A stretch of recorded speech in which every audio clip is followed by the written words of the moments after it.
নমস্কার, good morning সকলকে। আমি মৌমিতা। আমার নতুন একটি ভিডিওতে আপনাদের প্রত্যেককে স্বাগত জানাই। আশা করি আপনারা প্রত্যেকে ভালো আছেন, সুস্থ আছেন, আনন্দে আছেন আর অবশ্যই পজিটিভ মাইন্ডে আছেন।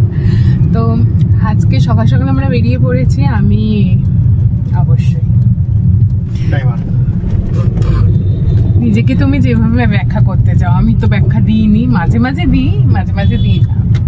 তো যাই হোক, আমরা এখন যাচ্ছি। আমি প্রথমে যাব হচ্ছে ক্লাসে, দেন তারপরে আমরা যাব হচ্ছে আমার একটা অনুষ্ঠান আছে, ও ওর কাজে যাবে, আর অনুষ্ঠানে আবার ও আমার সাথে মিট করবে।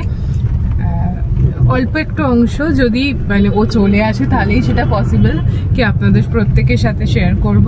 তো আমরা প্রত্যেকেই জানি যে গতকাল 21শে ফেব্রুয়ারি ছিল ভাষা দিবস, আর আজকে সেই বিষয়টাকে উদযাপন করতেই মূলত এই অনুষ্ঠান।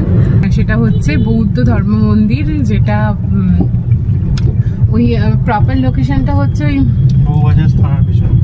বউবাজার থানার পিছনে। আমি আগেও একবার গিয়েছিলাম, মলয়দার অনুষ্ঠান ছিল। আর এই হাটটা দেখতে পাচ্ছেন, এই হাটটা আমাকে রূপা দিদি দিয়েছিল। রূপা দিদি মানে আমার বড় মাসির মেয়ে। ও এত সুন্দর একটা শাড়ি দিয়েছিল, শাড়িটা আমি বহুবার পরেছি, কিন্তু হাটটা কারোর সাথে পেয়ার করে পরতে পারছিলাম না।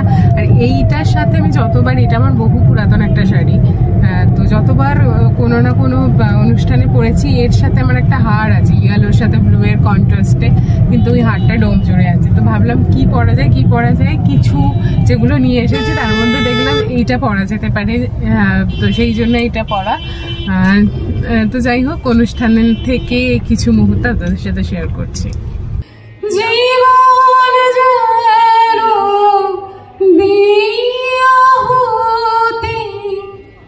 মুক্তি আসে এই আকাশে, আমার মুক্তি আলো।